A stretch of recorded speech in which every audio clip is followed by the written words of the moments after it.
And welcome back to the pod. It's fantastic to have you guys here. I don't know what day it is when you're listening to this, but here on my recording days, this is when I batch all my content for the podcast. It is a Tuesday. It is a Tuesday morning. It's fantastic. It's 12 degrees out here in Minnesota. So, we're bundled up and trying to stay warm. Hopefully you're doing well. Today, we're going to talk about how to finish more work in 2 hours than 95% of people accomplish in 2 weeks. So there's a lot of different ways that we can optimize for productivity and try to get more things done.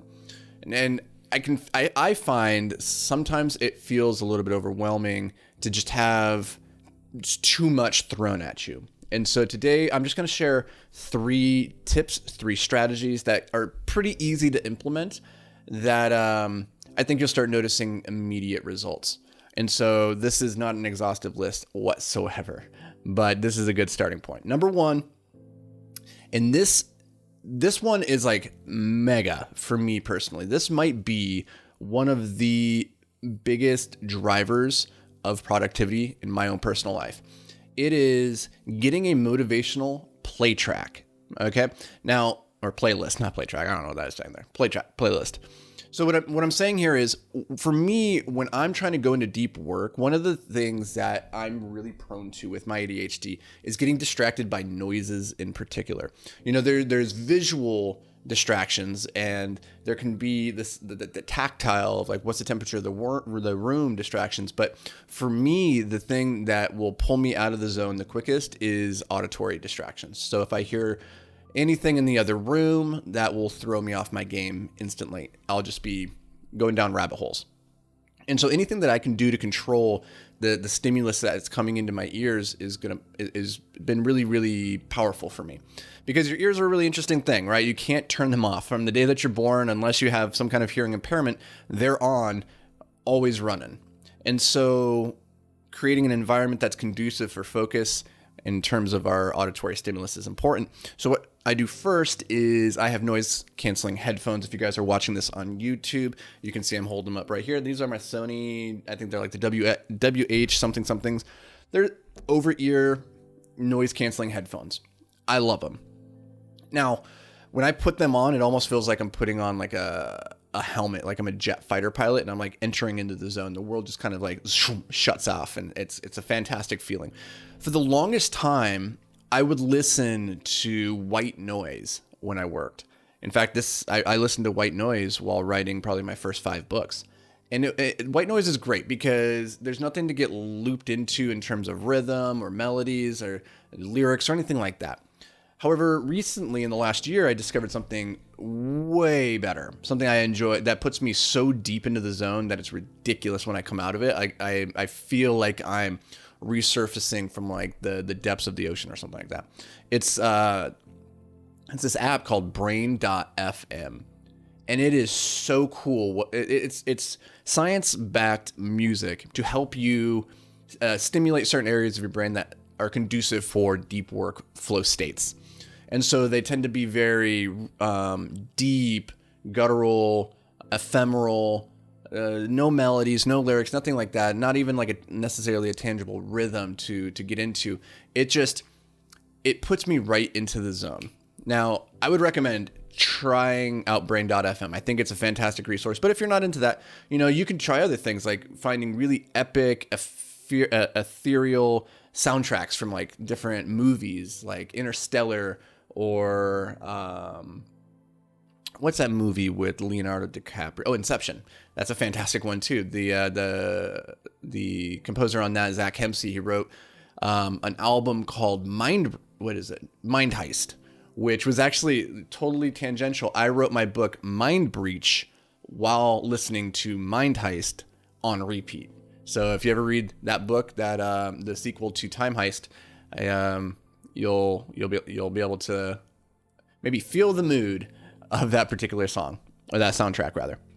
Okay, number 2. First, we're controlling for our auditory stimuli. Number 2 is we're going to create a focus ritual. In the same way that like athletes and performers, they have a warm-up ritual that they go through every single time. They repeat the steps. It's getting into the zone. It's getting their body primed for performance. Focus is not something that just happens at the drop of a hat. You cannot just say, time to focus and sit down and go. You have to ease into it. It can take 15 minutes before all the residual, what do they call it? Thought residue from previous tasks evaporates, and now you can fully dedicate yourself to what you're working on.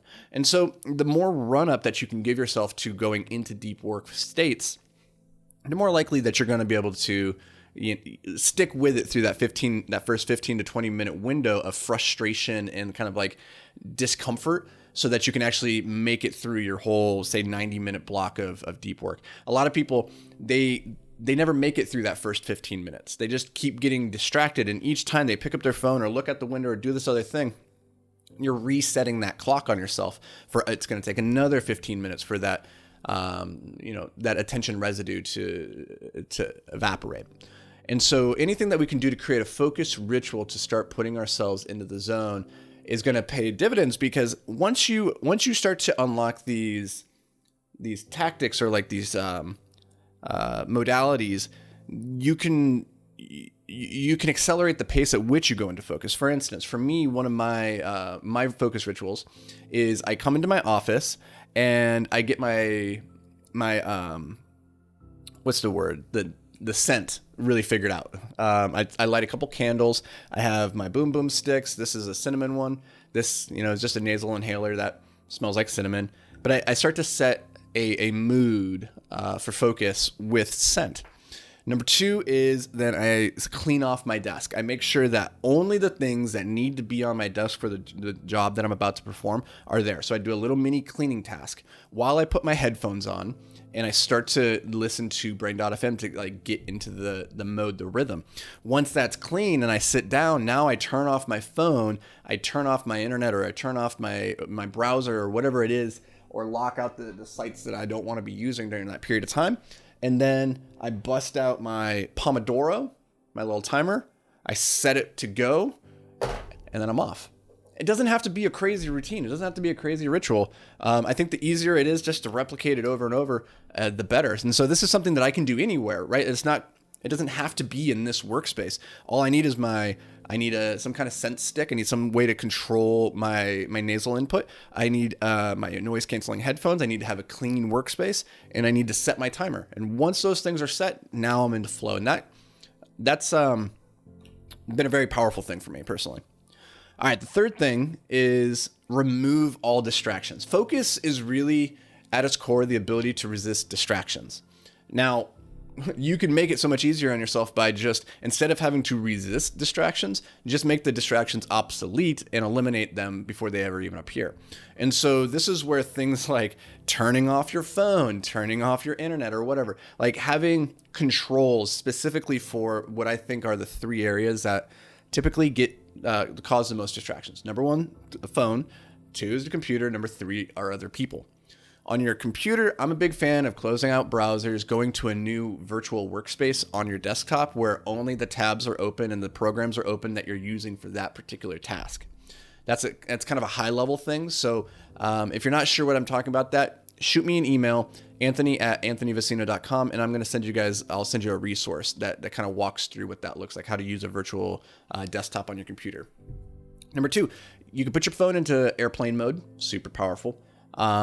Everybody knows this, but whether or not you actually do it is another conversation, but that's going to be important.